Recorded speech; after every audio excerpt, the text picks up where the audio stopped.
Hare Krishna, mi nombre es Karunya Nitai Das. Vamos hoy día a estudiar del Bhagavad Gita tal como es el texto número 6.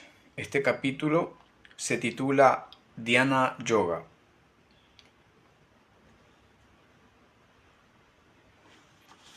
Bien, antes de comenzar con la lectura del texto número 6, del capítulo 6, vamos a contextualizar un poquito. En versos anteriores, en los primeros textos, Sri Krishna está haciendo una equiparación entre lo que es el renunciante con el yogi. Recordemos que al final del capítulo 5 el Señor ya hizo un preámbulo de lo que vendría en este capítulo 6, específicamente en los textos 27 y 28 del capítulo 5. Entonces, en esos versos, en esos capítulos anteriores se ha hablado bastante acerca de lo que es la renuncia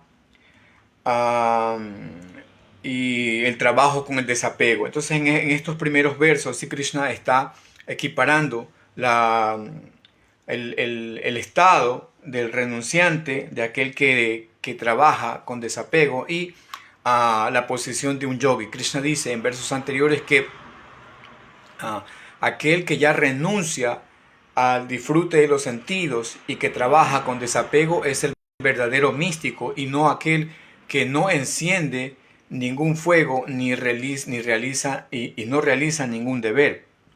También el Señor dice que no se puede ser un místico si no se tiene control de los sentidos, y principalmente ese es el punto central de este capítulo, ¿no? Este capítulo se titula Dhyana Yoga, es decir, Dhyana significa meditación. Específicamente, este capítulo hace alusión a la Astanga Yoga. Astanga significa el yoga de 8 partes, y es común entre todos los diferentes tipos de yoga, sistemas de yoga, la práctica del control de los sentidos. Y ya vamos a ver un poquito más profundamente de qué se trata. Entonces, el Señor está diciendo en el texto anterior, en el 6.5, que es una pieza fundamental del control de los sentidos, es una pieza fundamental el dominar la mente para poder avanzar en el yoga. Es decir, que una persona que no controla su mente es una persona que tiene la propensión siempre a degradarse. Por eso dijo anteriormente el Señor que uno tiene que elevarse por medio de la mente y no degradarse. Entonces, el Señor Krishna ahora va a hablar más específicamente sobre eso, de cómo la mente controlada se convierte en un amigo, y la mente descontrolada más bien se convierte en enemigo de uno, o como dice Srila Vishwanath Chakravarti Thakur, la mente controlada lo libera, pero la mente, cuando está descontrolada, lo esclaviza a uno a la existencia material. Bien, entonces vamos a leer el texto sánscrito, luego la traducción y significado que da nuestro amado fundador Acharya C. Bhaktivedanta Swami Srila Prabhupada, y después haremos un breve comentario, breve explicación. Dice lo siguiente, el texto 6 del capítulo 6.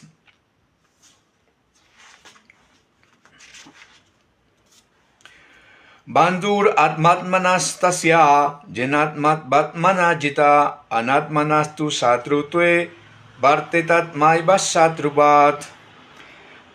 Dice, Bandhu, amigo, Atma, la mente, Atmana, de la entidad viviente, Tasya, de él, Llena, por quien, Atma, la mente, Eva, ciertamente, Atmana, por la entidad viviente, Jita, conquistado, Atmana, de aquel que no ha logrado controlar la mente, tú, pero, Satrutve, debido a la enemistad, Varteta, permanece, Atma Eva, la propia mente, Satruvat, como un enemigo.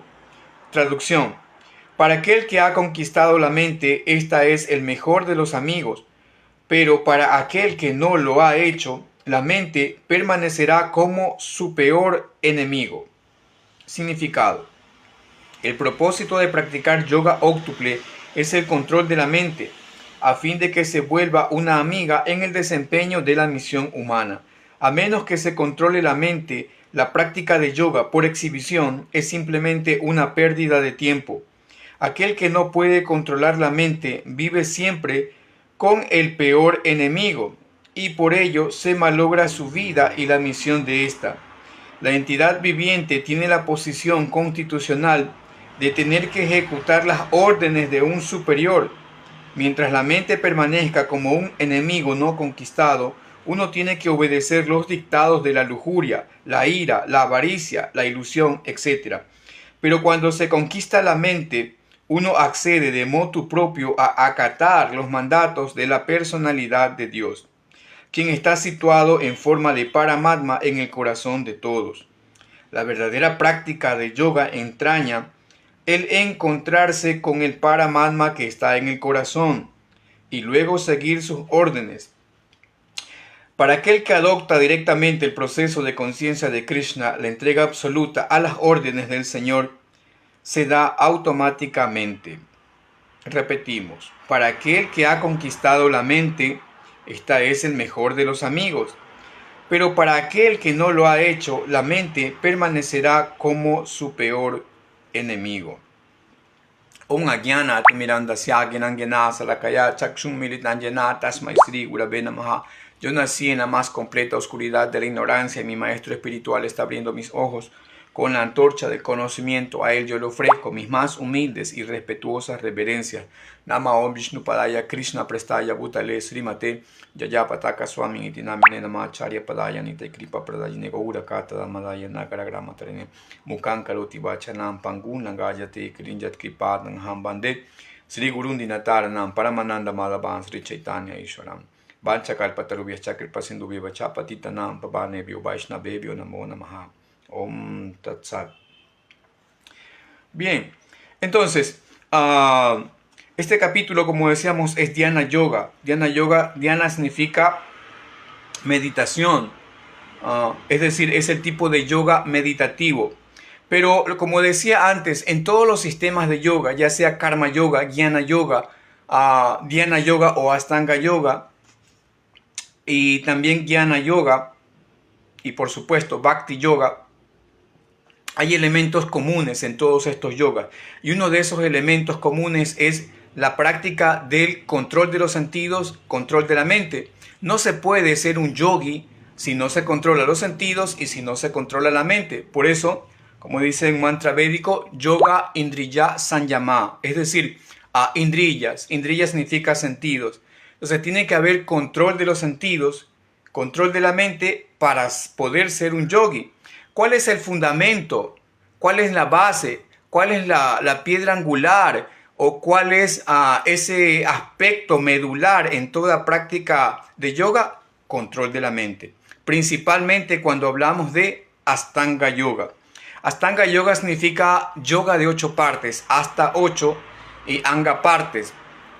Este sistema de yoga, como dice Srila Prabhupada, no tiene nada que ver con el sistema de yoga que actualmente se promociona en academias, en centros de yoga, en donde solamente se resume toda la práctica de la Astanga Yoga, se resume únicamente a ciertas posturas, ciertos ejercicios de respiración y hasta allí quedó.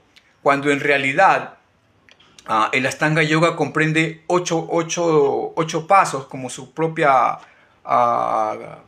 definición lo dice, Astanga Yoga, 8 partes, y comienza con Yama, Niyama. Por ejemplo, desde ahí ya vamos un poco entrenándonos en lo que es este sistema de yoga. Yama y Niyama. Yama son ciertas disciplinas, ciertos comportamientos, ciertas regulaciones que tenemos que observar en relación a la sociedad.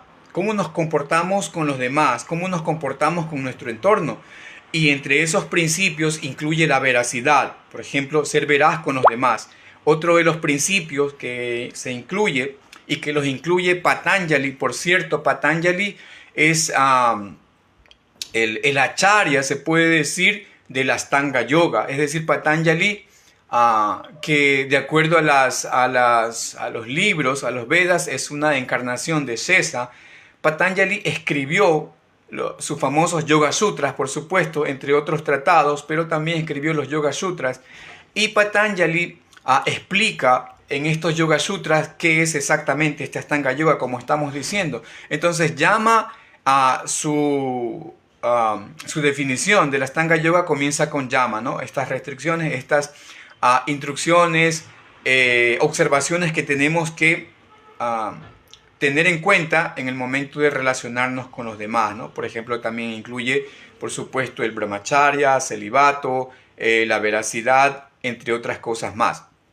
Y por ahí ya vamos viendo que nada de esto se explica en los supuestos centros de meditación. Luego tenemos también llama niyama. Niyama implica observaciones, disciplinas, restricciones, pero individuales, ¿no? Lo otro era en relación a la sociedad, a mi entorno.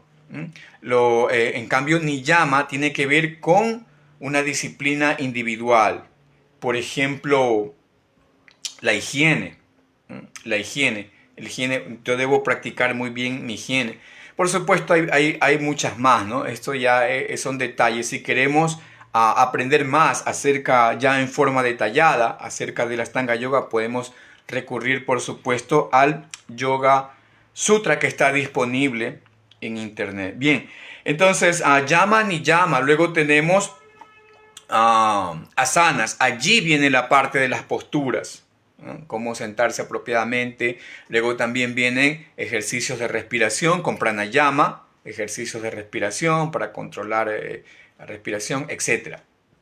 Y también luego tenemos pratyahara. Pratyahara significa el control de los sentidos. Entonces vemos que en las academias actuales no se habla nada de esto. Es más, nosotros podemos investigar en internet. Siempre hay que investigar. Y si uno investiga, por ejemplo, las definiciones de la Astanga Yoga, qué es esto de meditar, ¿no? Y uno busca y va a encontrar que siempre en estas páginas se trata de un poco de cubrir lo que Patanjali ya está enseñando. O sea, se tratan de cubrir como para no, un poco como para decorar, maquillar lo que Patanjali está enseñando. Por ejemplo, no ponen directamente el control de los sentidos, o no ponen directamente temas como el brahmachari, la velocidad, perdón, estoy con la física metido en la cabeza, la veracidad, ¿ya? Entonces, todas estas cosas un poco se enmascaran, no se habla directamente, pero en Pratyahara, por ejemplo, tenemos justamente ese punto, el control de los sentidos. Y como Krishna dijo en el capítulo 2, que también es como una antesala, ¿no? Recordemos que el capítulo 2 se titula Resumen del contenido del Gita, y allí hay un poquito de todo, ¿no? Hay un poquito de Sankhya Yoga, o en gran cantidad de Sankhya Yoga, un poco de Jnana Yoga, Karma Yoga, también hay algo de Astanga Yoga y por supuesto un adelanto también de Bhakti Yoga. Entonces Krishna dice al final, en los versos finales, en los últimos versos del capítulo 2, Krishna también está diciendo que para poder estar ubicado en la plataforma trascendental tiene que haber control de los sentidos, ¿no? Es como cuando Arjuna le pregunta a Krishna cuáles son las características de la persona que se halla en la plataforma trascendental. Krishna es lo primero que le dice, ¿no? Famosos versos. Esos versos se conocen como los versos Stita Pragya. Vamos a encontrar muy seguido esta palabra Pragya. Krishna le dice, aquel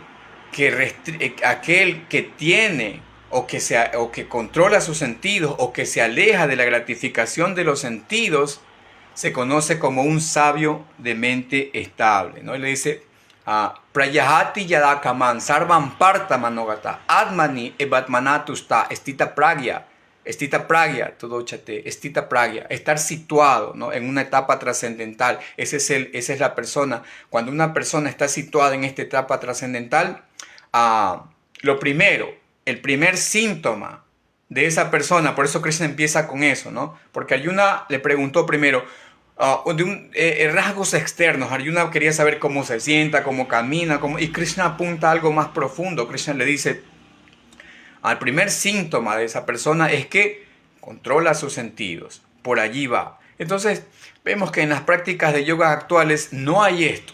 Simplemente vas 1 hora, 2 horas, te sientas, haces algo de ejercicios, de respiración, algunas asanas, algunas posturas, ejercicios, y como se dice comúnmente, ahí murió. Luego sigues tu vida rutinaria sin ningún tipo de observación, sin ningún tipo de disciplina. Entonces, bueno, para terminar con la definición, ¿no? De un poquito conceptos de lo que es el Ashtanga Yoga, luego de estos 5 primeros aspectos, Yama, Niyama, Asana, Pranayama, Pratyahara, tenemos luego ya la parte superior, podemos decirlo así, del Ashtanga Yoga, que es Dharana. Dharana es la contemplación, tenemos Dhyana, que es la meditación, y finalmente está Samadhi, que es la plena absorción en Dios. Esto tiene que ver también, las primeras partes de la Ashtanga Yoga tienen que ver con el yogi inmaduro, cuando el yogi recién empieza su práctica, o también llamado el yoga rurukshu, un yoga neófito se puede decir, pero que está en el camino. Y por supuesto, cuando ya el yogi avanza hasta la etapa de dharana o principalmente de dhyana, se entiende que es un yoga ruda, es decir, un yogi ya bastante bien situado, que tiene por supuesto ya bastante pleno control de sus sentidos y de la mente. Entonces acá Krishna dice algo fundamental para poder alcanzar el éxito en el yoga, y esto es, como decía, es un aspecto medular en el yoga, es el control de la mente. Recordemos también que yoga significa un vínculo con Dios, un vínculo, una unión. Y ese vínculo con Dios no puede ser posible si la mente no está bajo control. Por eso Krishna está diciendo que la mente es clave, es fundamental. En todo tipo de yoga, la mente es fundamental. Entonces, si la mente está bajo control, ella se convierte en un amigo. Lo puede a uno catapultar hacia la trascendencia o lo puede empujar hacia el fondo de la degradación. Por eso aquí se emplean 2 palabras importantísimas. La palabra bandhu, que significa amigo, bandhu, y la palabra shatru, que significa enemigo. Entonces, dependiendo, si la mente es mi aliada, me va a ayudar a alcanzar la plataforma trascendental, me va a ayudar a alcanzar a Dios. Pero si la mente me controla a mí, entonces la mente me va a degradar, me va a hundir en la identificación material. Entonces, ¿cómo podemos nosotros volver a la mente un amigo? Lo dice Patanjali en prácticamente al inicio de su tratado. El Yoga Sutra tiene 4 partes o 4 padas. Al principio, ese pada se llama Samadhi Pada, si no me equivoco, ¿no? Samadhi, lo que estábamos diciendo, Samadhi. ¿Ya? Patanjali empieza explicando casi desde el principio, específicamente en el segundo texto. En el segundo texto de la primera parte, o de hecho en el segundo verso de todo el tratado del Yoga Sutra, Patanjali dice lo fundamental, y no podía empezar de otra manera. Dice, Yoga Chitta Vritti Nirodha. Yoga Chitta Vritti Nirodha. Yoga Chitta Vritti Nirodha. Yoga, ya explicamos, unión con la trascendencia. Chit. ¿Qué es chit? Chit, por supuesto, eso ya lo sabemos o tenemos más o menos una idea de qué significa chit. Chit significa conciencia, chit significa también conocimiento, y chit también, de acuerdo al contexto, significa mente. Yoga Chitta o Chit, Yoga Chitta Vritti. Vritti, ¿qué son vrittis? Vrittis son fluctuaciones, son movimientos de la mente. La mente, en la mente siempre hay movimientos, fluctuaciones. Siempre está inquieta. Ya vamos a ver un poco más de eso también. La mente está siempre fluctuante. Entonces, vritti son movimientos de la mente, fluctuaciones. Y niroda, esta palabra es importantísima también. Niroda significa cesación, suspensión, eliminación, término. ¿De qué? Significa cesación de las fluctuaciones. Si vamos por la definición, cesación, niroda, cesación de los vrittis, de las fluctuaciones, de los movimientos de ¿qué? De chit. Entonces, ¿cómo alcanzo el yoga? Dice Patanjali. Yoga significa, o yoga se alcanza cuando hay cesación de todas las fluctuaciones de la mente. Niroda, cuando hay esa cesación. Niroda. Esta palabra también la hemos escuchado. Está presente también en el Bhagavatam, como para hacer una referencia a su significado. Por ejemplo, de los 10 temas del Bhagavatam, el séptimo, octavo, si no me equivoco, octavo, se llama Niroda. Lo encontramos en el segundo canto del Bhagavatam, cuando Sukadeva Goswami describe los 10 temas principales del Bhagavatam. Allí está Niroda, que significa disolución de la existencia material. Entonces, yoga, chit, vritti, nirodha. Cuando hay esta cesación, esta disolución de los movimientos de la mente, ese es el estado del yoga. ¿Qué ocurre? ¿Qué ocurre cuando la mente está muy agitada? Cuando la mente está agitada, está llena de estos movimientos, de estas fluctuaciones. Está aquí, está allá, está muy inquieta. Entonces, ¿qué significa yoga? Yoga, como lo está definiendo Patanjali, yoga es la cesación de eso. Es decir, más o menos hagamos en cuenta un río muy turbulento. Y ya vamos a hablar también de esa palabra, turbulento. Muy turbulento, muy inquieto. Entonces siempre vemos que el río está como lleno de tierra, de cosas, y no podemos percibir lo que hay al fondo, por la turbulencia, por la inestabilidad de las aguas. Todo está muy complicado. Entonces no se puede percibir lo que subyace en este río. Pero ¿qué ocurre cuando sus aguas se calman? Incluso esas partículas de tierra empiezan a descender y podemos ver lo que hay en el fondo. Esto casi todo hemos hecho un ejercicio de eso cuando hemos estado en un río, incluso en la playa, ¿no? A veces al principio en la orilla siempre el agua es un poco turbia porque el agua se mezcla con la arena, etc. Y se vuelve así como muy terrosa. Pero luego cuando el mar está calmado podemos contemplar, ¿no? Y ver que de repente hay por allí caracolitos, ¿no? Conchitas, etc. Se puede apreciar el fondo. Entonces ese es el punto, esa es la idea. Que ocurra esta cesación, este niroda, esta disolución de estos movimientos para que las aguas de la mente se calmen y podamos observar lo que está al fondo. ¿Y qué hay al fondo? ¿Qué hay al fondo? Lo que está al fondo de todo de este mar inquieto que es la mente, es justamente el ser, la conciencia.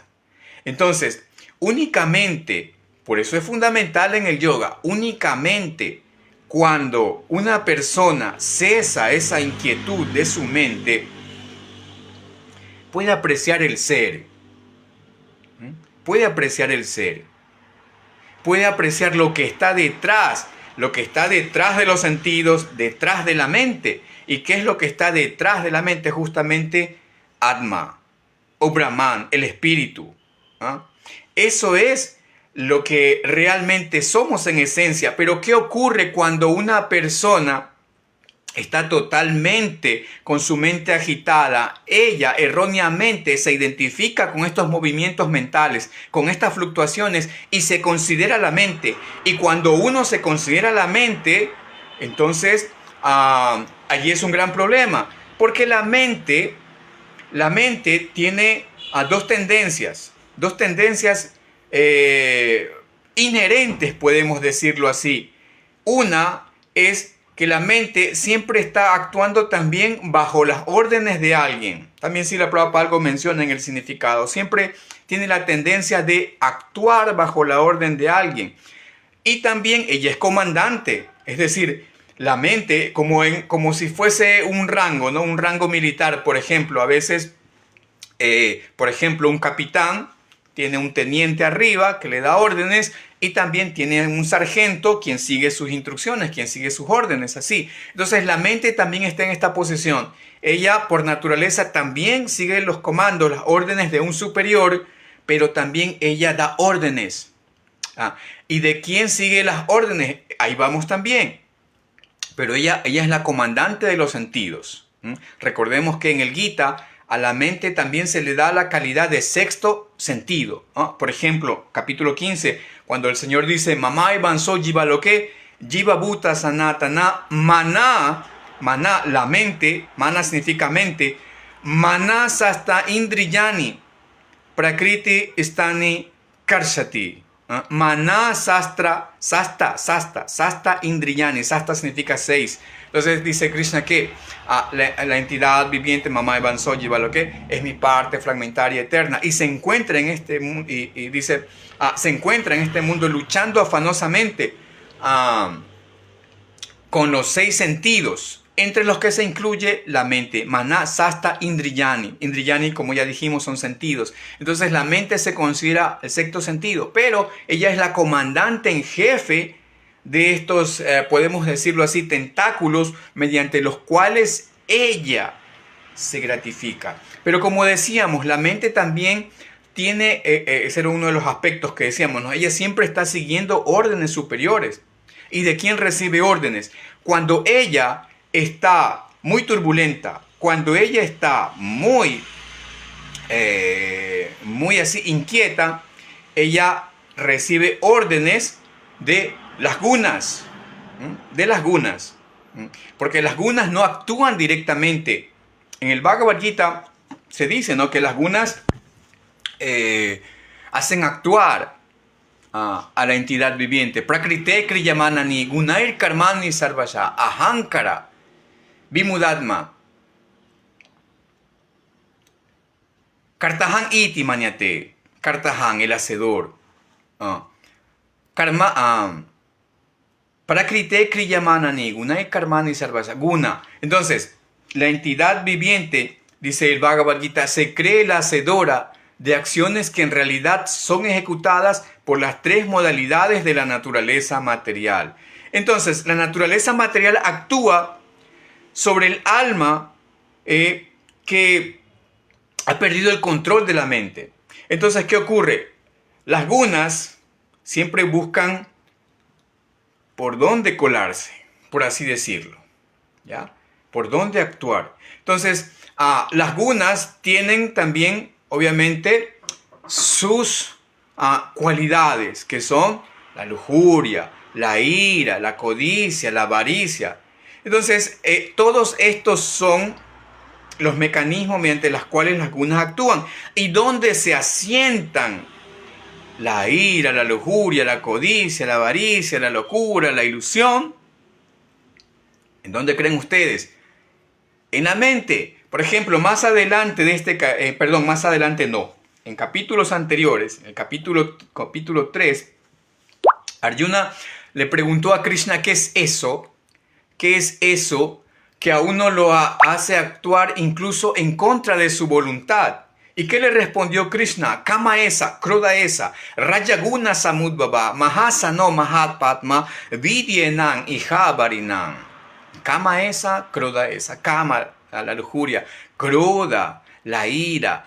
Entonces, todo esto, dice Krishna, la lujuria, que es el enemigo que lo destruye todo, Ihabarinang, que es el enemigo de este mundo, Ihabarinang, es el peor enemigo en este mundo, la lujuria. Entonces, ¿dónde se asienta? Dice Krishna, que surgen, ¿no?, del contacto de la modalidad de la pasión. Por eso decía, estamos haciendo como una deconstrucción, ¿no? Estamos haciendo como un desmontaje de cómo ocurre todo esto, ¿no? De la confusión de la mente, de cómo actúa, cómo funciona, y estamos incluyendo todos los componentes, ¿no?, de este mecanismo que Maya emplea para condicionar a la jiva. Entonces las gunas, por medio de estas cualidades como kama, krodha, se asientan ¿en dónde?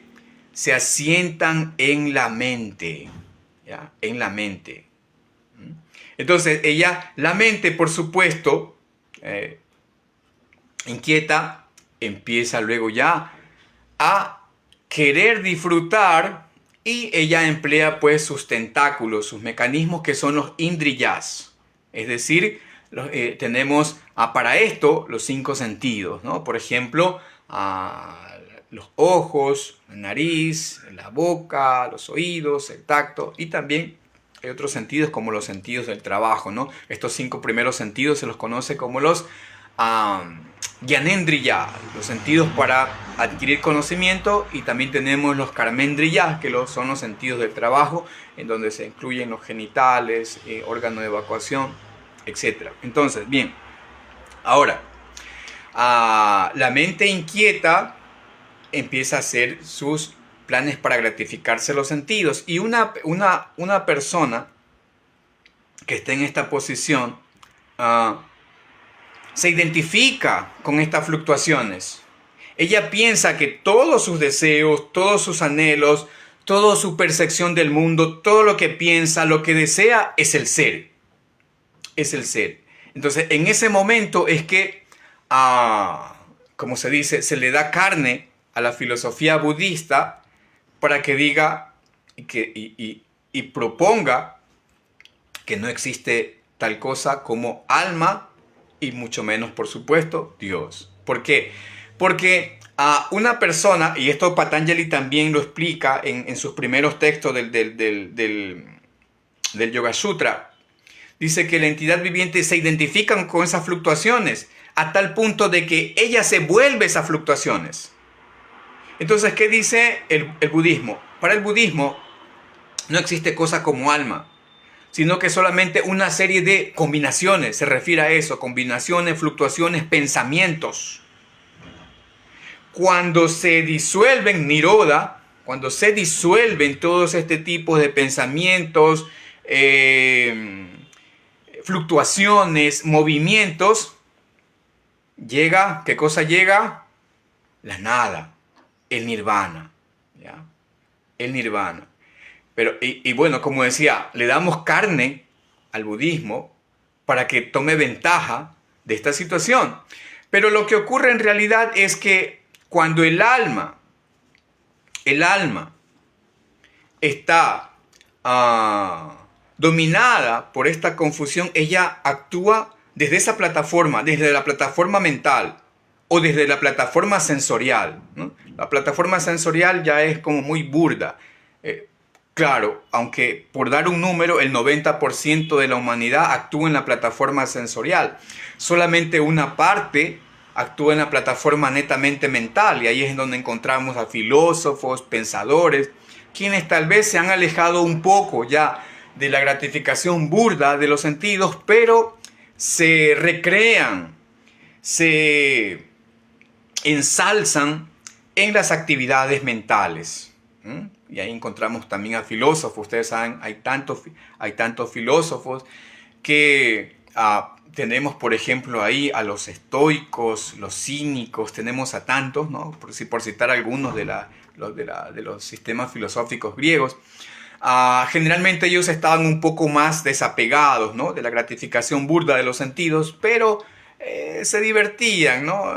Se gratificaban mentalmente también con especulaciones y todo esto, ¿no? Y ahí también entran un poco los mayavadis, los gyanis y todo, que pasan su tiempo, ¿no?, en especulaciones, y también científicos, también quienes pasan pues ya prácticamente de la ciencia a la filosofía y especulan. Y bueno, entonces, o bien actuamos en la plataforma sensorial o bien actuamos en la plataforma mental. Cuando el alma, el ser, el yo,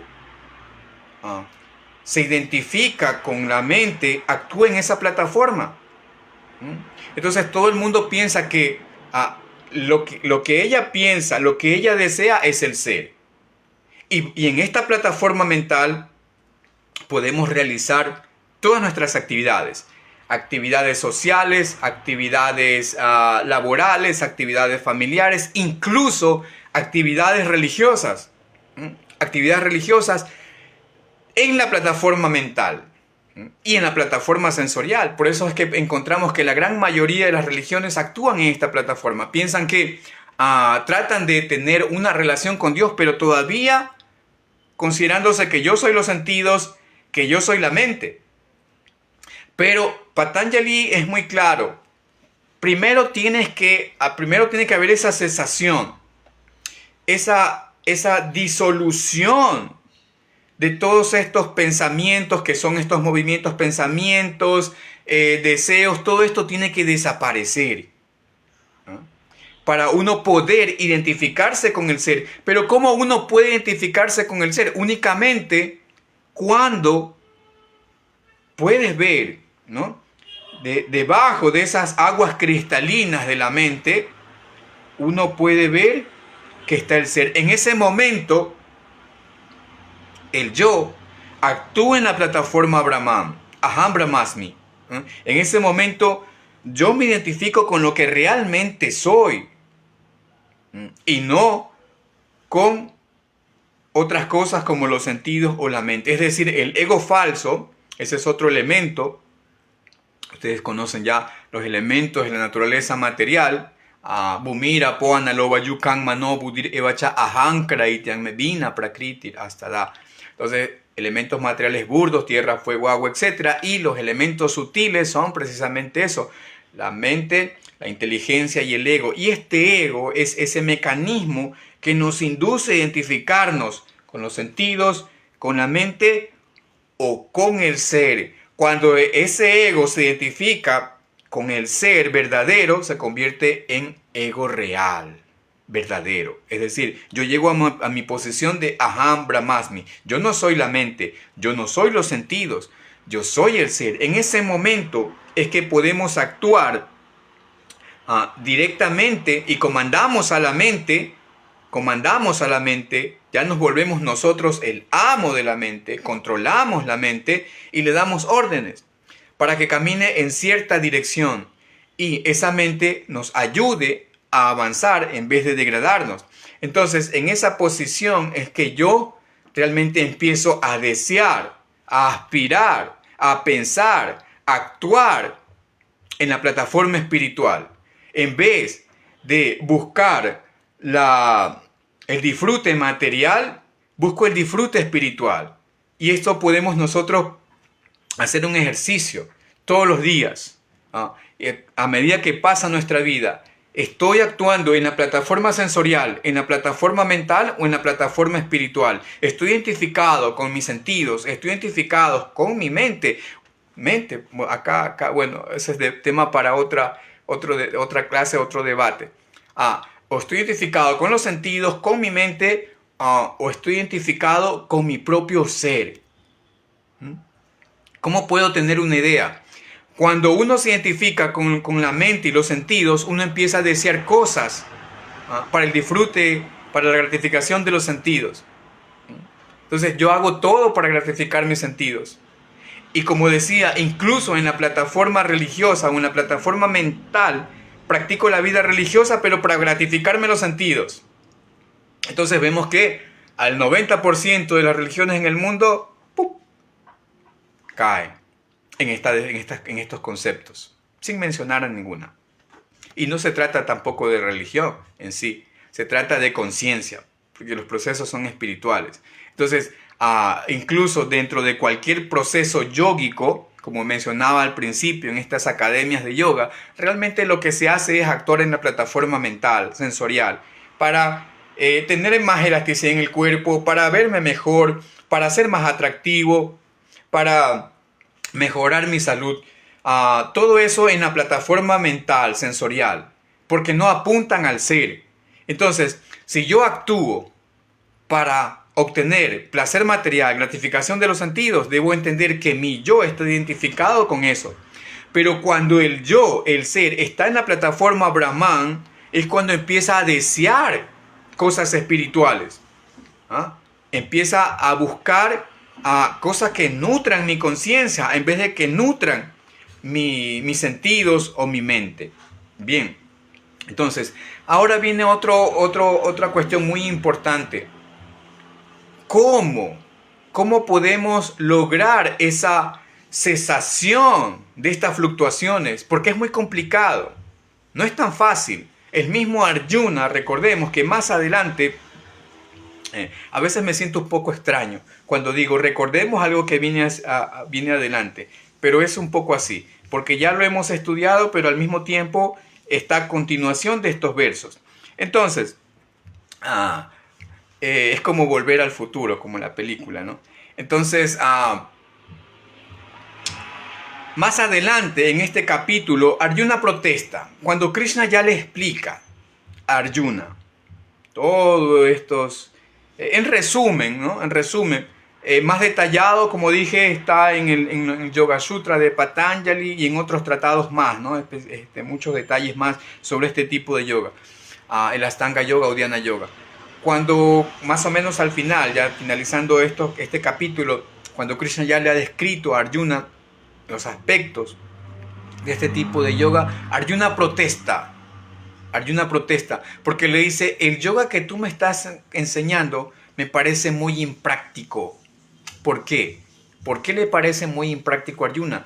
Y lo dice, Arjuna le dice, Chanchalan himana Krishna, pramati balabhadridan, tasyaham nigraham manye, vajurgandan suduskara.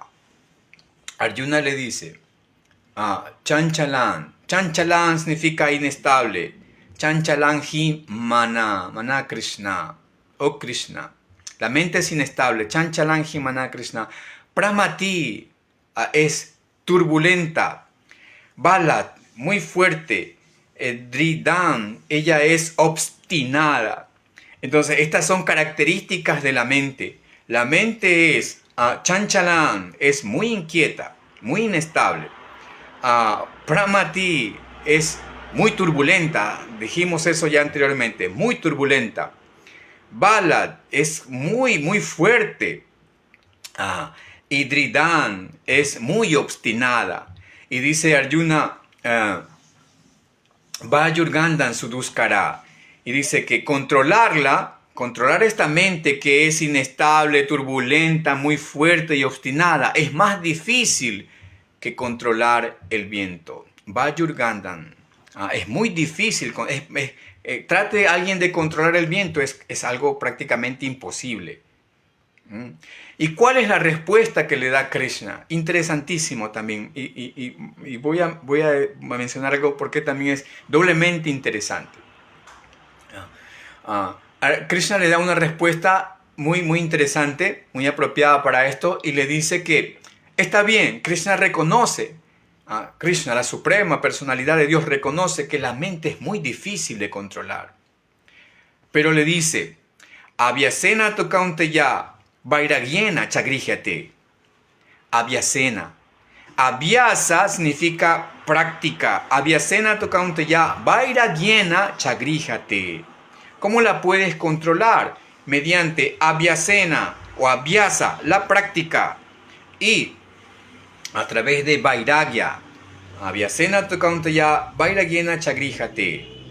Mediante abhyasa y mediante vairagya puedes controlar tu mente. ¿Y en qué consiste este abhyasa? Este abhyasa es una práctica constante.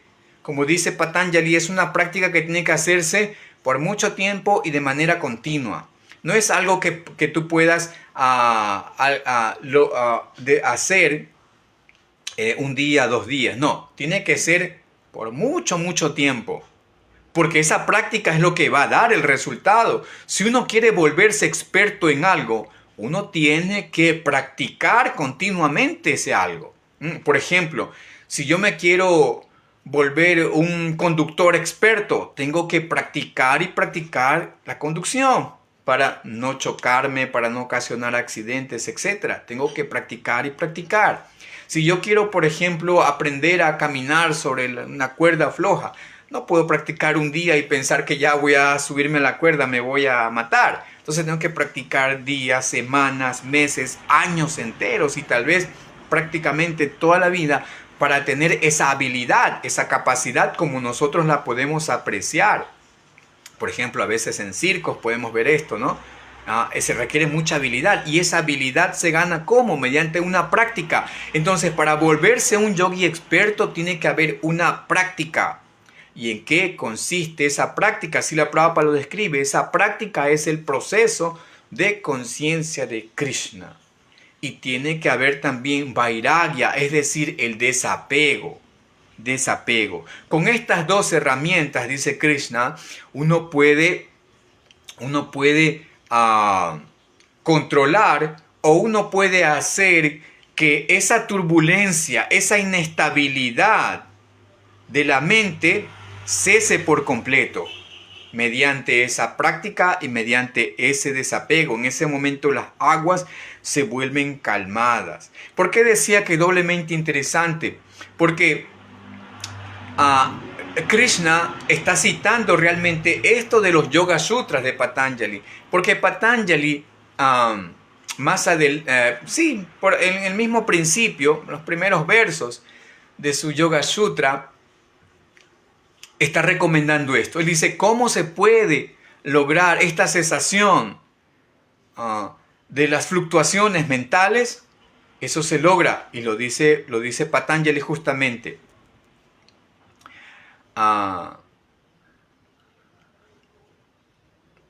Abhyasa Vairagyan Tan Nirodha. Exactamente lo mismo, lo que dijo Krishna. Entonces, ¿quién lo dijo primero? Bueno, hay que buscar en la historia. Algunos dicen que Patanjali escribió su Yoga Sutra hace unos 2000 años, varios cálculos. Esto significaría que Patanjali habló después del Bhagavad Gita. Pero en realidad, si nos vamos un poco, buscamos en la historia de las escrituras, las secuencias, recordemos que en el Bhagavad Gita, Krishna no solamente cita, digamos en esta forma indirecta, sin mencionar a Patanjali, pero cita esto del Yoga Sutra, pero también cita, por ejemplo, el Vedanta Sutra. En 2 ocasiones cita el Vedanta Sutra, creo que en el capítulo 13, en el capítulo 18, el Señor Krishna está citando el Vedanta Sutra de Vyasadeva. Y Vyasadeva compone su Vedanta Sutra para presentar una síntesis o una conclusión y una refutación de los otros sistemas filosóficos o los otros darshan. Ustedes saben que hay de la filosofía védica se desprenden diferentes darshan o enfoques o puntos de vista o conclusiones. Y así encontramos, por ejemplo, tenemos el Vaisheshika. El Vaisheshika es la filosofía atómica presentada por Kanada. Tenemos también el Nyaya presentado por Gautama, la lógica. Tenemos a Jaimini que presenta el Karma Mimamsa. Tenemos también a... ¿quién más? Y ahí entra Patanjali con los Yoga Sutras, el yoga. Entonces, el Vedanta Sutra viene a ser después del Yoga Sutra de Patanjali. Tendría que ser, ¿no? Viene a ser así. Entonces, esto significa que, y por supuesto, Vyasadeva presenta, ¿no? Recopila el Mahabharata, el Bhagavad Gita es parte del Mahabharata. Entonces, obviamente, Krishna está haciendo alusión a estos, prácticamente citando al pie de la letra, porque Krishna es un gran filósofo. Krishna Krishna, mejor dicho, actúa como un verdadero filósofo, se apoya en escrituras, se apoya en Shastra, en palabras de los sabios, y también está dando veracidad, o está dando validez a esta escritura, como el Yoga Sutra, y también a Patanjali. Krishna no es, y aquí hacemos un pequeño paréntesis, Krishna no es fanático. Krishna no es fanático. Krishna, al igual que Vyasadeva, porque Vyasadeva refuta a estos filósofos, pero al mismo tiempo extrae material que presentan todos estos filósofos, porque tienen una gran parte, es verdad, es real, es bueno. Aunque la conclusión pulida ya la presenta Vyasa en su Vedanta Sutra, por eso se llama Vedanta, la conclusión, el fin del conocimiento, lo último, lo que llega al final. Entonces Krishna también está, en cierto modo, validando la posición de Patanjali de estas escrituras y extrae exactamente lo mismo. Avyasena tokaunteya vairagyena chagrijate. Entonces, ¿cómo controlamos esta mente? Mediante estos dos cosas, estos dos aspectos. El avyasa o la práctica. Recordemos que también Krishna dice, le dijo a Arjuna más adelante, recordemos lo que viene más adelante, ¿no? Le dice en el capítulo 8, le dice, Avyasa yoga yuktena chetasa nanyagamina. Avyasa yoga. Esta yoga es de la práctica. Dice Krishna que aquella persona que constantemente, recordemos, constantemente, tiene que hacerse siempre constante, no un día, 2 días, sino siempre. Avyasa yoga yuktena. Aquella persona que constantemente y en forma determinada medita en mí, dice Krishna, es seguro que al final me alcanza.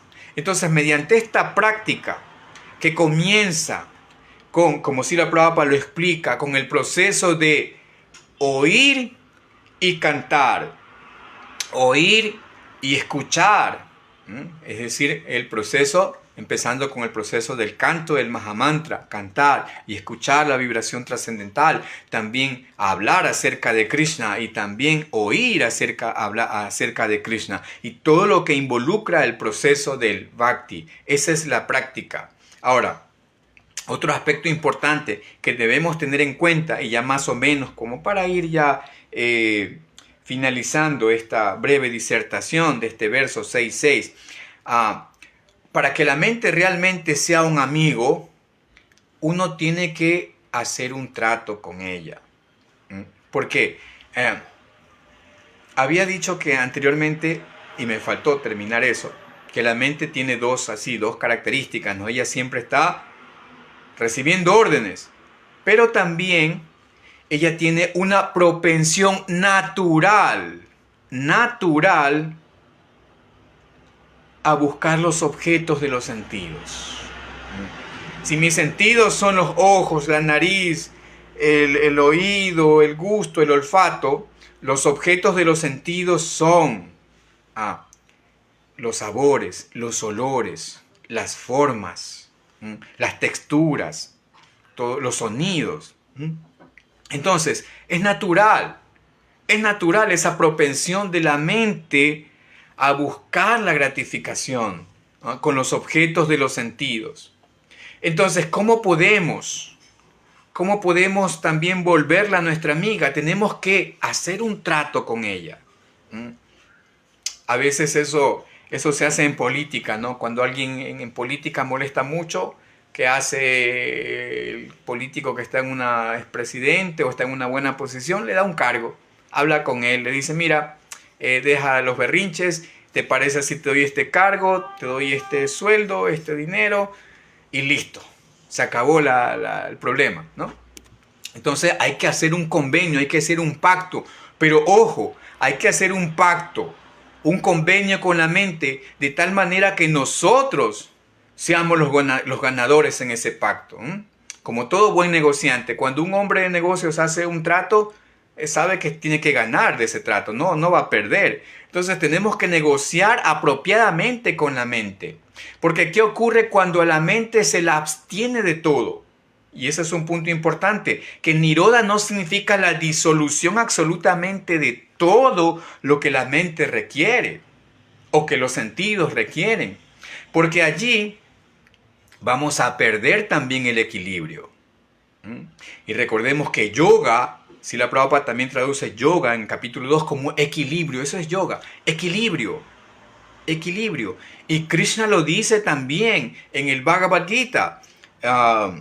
Más adelante, de este capítulo, un poco más adelante, los versos 15, 16, 17, por allí, Krishna está hablando justamente de ese equilibrio, que no se es más yogi, no se puede ser un yogi si se come demasiado o se come poco, si se duerme mucho o no se duerme, si se trabaja mucho o no se trabaja. Como él dice, yuktahara nirahasya. Yuktahara, ¿no? Por ejemplo, uno tiene que ser, yukta ahí se traduce como regulado, también significa vínculo, yukta vínculo, pero también se traduce como regulado, es decir, que hay que ser regulado, por ejemplo, en el comer, ahara. Uno tiene que ser regulado en lo que come, uno tiene que ser regulado en cómo se divierte, uno tiene que ser regulado en el trabajo, regulado en el descanso, porque ¿qué ocurre cuando uno no hace esa regulación? Cuando uno no hace un convenio con la mente y le dice, está bien, mente, no te voy a abstener de todo, pero te voy a dar lo que te ayuda también a progresar y lo que te ayuda a ti y lo que me ayuda a mí. Entonces, si tú quieres comer, tienes que comer no solamente Krishna Prasada, sino que tienes que comer moderadamente, ¿ya? En forma regulada. ¿Te quieres divertir? Está bien, pero vamos a buscar un tipo de diversión que no nos degrade, sino que nos ayude a avanzar. Entonces, buscamos algún tipo de diversión, un tipo de recreación que de alguna manera sea yukta, vinculante, porque esta palabra significa también yukta, regulación y vínculo, es decir, que lo que como me vincule con Dios. ¿Y qué alimento me vincula con Dios? Prasada. Un tipo de diversión que me vincule con Dios. Bueno, nos reunimos con devotos y hacemos algún ejercicio que evoque, ¿no? Por ejemplo, mi maestro espiritual a veces hacía juegos, ¿no? Y uno tocaba la bola y cantaba un nombre del Señor y así. O sea, a las personas les gusta jugar y uno puede hacer eso, ¿no?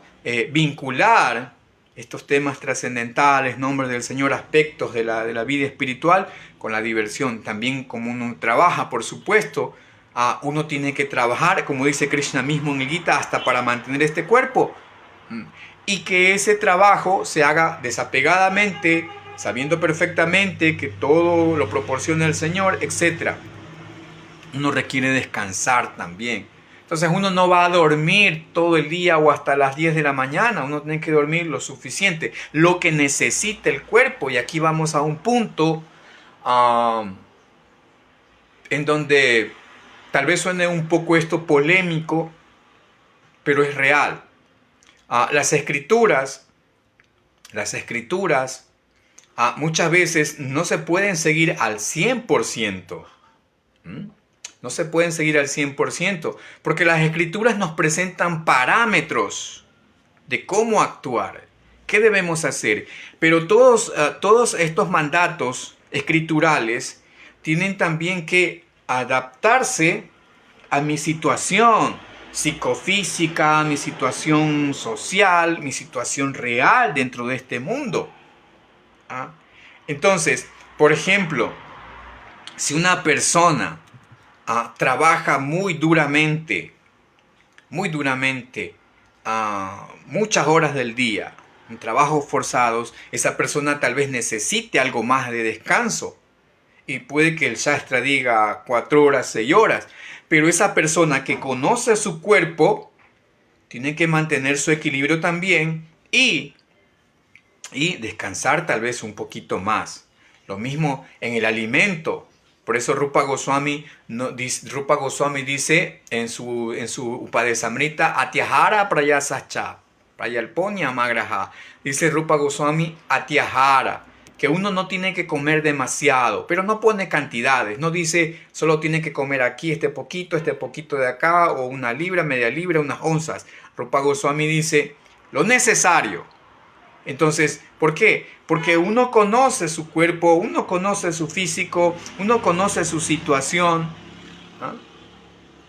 Es como para un jefe de familia que tiene que trabajar y todo, tal vez no puede estar haciendo un servicio práctico 8 horas del día, pero puede ocupar tal vez un tiempo en el fin de semana para hacer algo práctico, un servicio práctico para el Señor. Entonces, tiene que adaptarse un poco a esto. Bien, entonces esa es la manera en que hacemos un trato con la mente, un convenio con la mente, porque cuando se la abstiene de todo, es como a un niño. Cuando a un niño usted le prohíbe de tajo algo, se vuelve muy rebelde, se vuelve muy inquieto. ¿Y qué ocurre cuando este niño, la mente se vuelve inquieta? Causa muchos problemas, muchos desastres. ¿Ya? Entonces, tiene que haber ese trato, ese convenio con la mente, para que ella no se vuelva muy rebelde, muy rebelde. ¿Cómo?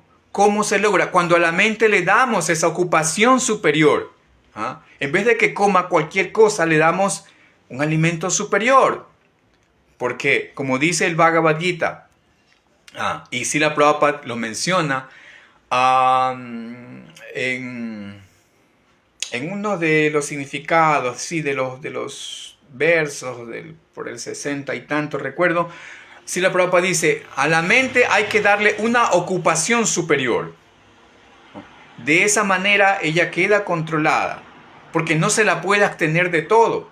Y por eso es que el 259 del Bhagavad Gita dice, Visaya vinivartante niraharasya dehinan rasavaryan rasvapiasya parandristoa nivartate.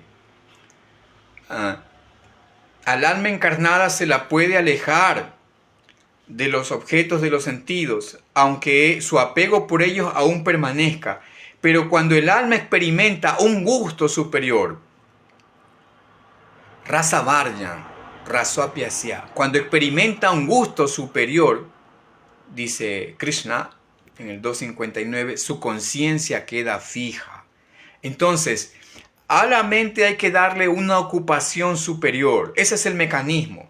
Porque si le quitas todo, como a un niño, si a un niño le quitas todo, se vuelve muy rebelde, hace mucho berrinche y ocasiona muchos más desastres.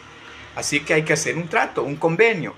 Hay que darle una ocupación superior a los sentidos. Y eso, como dice Srila Prabhupada, es la clave del éxito en la vida espiritual.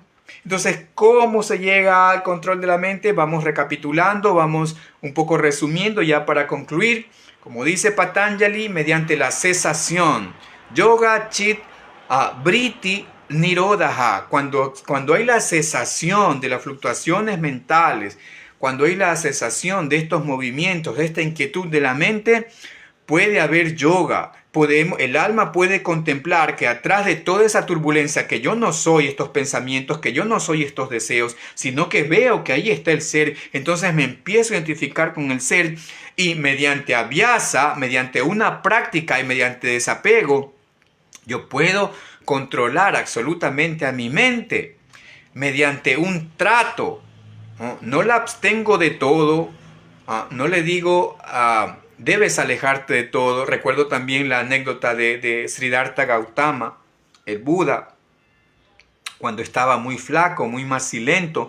Buda tomó el método de abstenerse absolutamente de todo, prácticamente no comía, no se alimentaba, no se nutría, estaba prácticamente en piel y huesos, ya muy débil y frustrado también, porque no conseguía eso, no conseguía su famoso nirvana o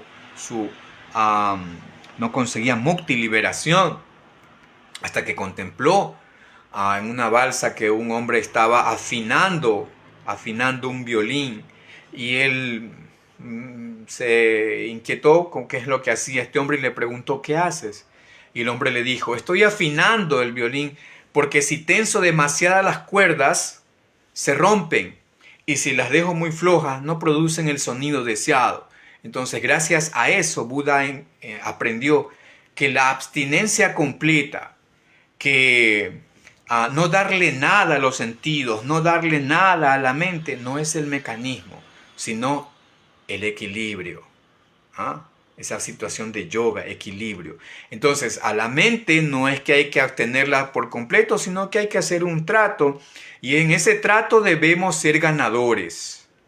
Hay que darle algo a la mente, ojo, y hay que tener mucho cuidado, que el trato, como dije antes, tiene que a nosotros elevarnos, no degradarnos. Porque cuando el trato no se hace con esa mentalidad, por así decirlo, entonces nos podemos degradar, porque podemos decir, bueno, yo hoy rompo los principios regulativos, pero mañana soy un buen devoto. Al siguiente día los vuelvo a romper porque mi mente me exige. No, en ese trato nos estamos degradando, en ese trato está ganando la mente. Somos malos negociantes. Entonces el trato consiste en que nos elevemos. Ok, mente, ¿quieres comer? Aquí tienes un buen prasada y de forma regulada. No vas a comer 20 chapatis, pero puedes tomar 2 y quedas contenta. Eso es muy importante que lo tengamos muy claro. Es una anécdota personal. En una ocasión yo vivía en templo, pero también trabajaba afuera. Y se me hacía un poco difícil poder levantarme todos los días a las 4 de la mañana. Entonces hice un trato con mi mente. Y dije, bueno, está bien, 4 días Mangalarti, 4 días la meditación en la mañana temprano, y 3 días descansas un poquito más. Pero un poquito más significaba solo un poquito más. No era descanso hasta las 9 o 10 de la mañana, era descanso 5:30, 6, una horita más tal vez. Entonces de esa manera mi mente estaba contenta, sabía que y con mucho ánimo, pues no, mucho ánimo al Mangalarti, ¿no? Bien, sabiendo que al día siguiente, bueno, descansaba un poquito más, y así la llevaba feliz, ¿no? Un trato, como digo yo, uno se conoce a sí mismo y sabe hasta dónde uno puede dar para que no se quiebre, para que no haya un quiebre, y no diga, no, ¿no? Eso es el quiebre, cuando uno dice, no, esto no va más, no, hay que ser regulado. Por eso es importante esta regulación para poder tener un buen trato con la mente. Y como dije, identificarnos con nuestro propio ser, actuar en la plataforma Brahman y no en la plataforma sensorial. Recordemos esto que es importante: siempre que nosotros actuamos para obtener gratificación de los sentidos o gratificación de la mente, no estamos actuando en la plataforma del yo. Estamos actuando en la plataforma mental, y así podemos pasar 10 años, 20 años, 30 años, 40 años en una supuesta práctica espiritual, en una supuesta práctica religiosa, pero en la plataforma mental, identificado con mi mente. Yo soy mi mente, pero actúo en esta plataforma religiosa, y así puedo pasarme toda mi vida. Por eso es importante que cesen estas fluctuaciones para poder identificarnos con Brahman, con el ser, con el yo espiritual. Y de esa manera, como se decía en el verso anterior, elevarme y no degradarme, haciendo de la mente un bandhu, un amigo, y no un shatru, no un enemigo. Entonces, en el siguiente verso, el Señor va a explicarnos qué se obtiene.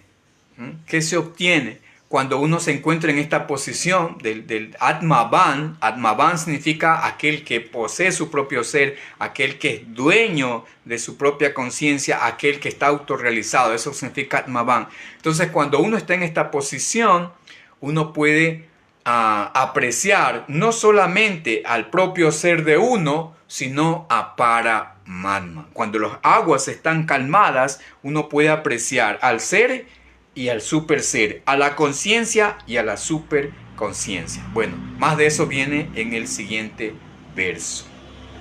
Bien, veo que hay devotos conectados. Está Madre Georgina, Hare Krishna, Madre, estoy por acá.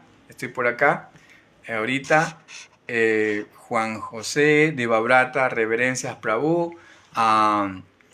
Madre Humada, reverencias. Krish, reverencias también. Muchas gracias por participar. Ana Khan también. Mis respetos, señora.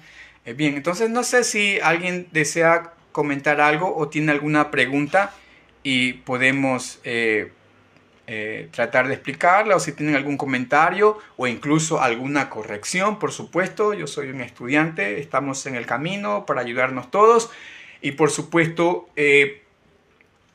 puede existir un espacio para alguna corrección si se da también.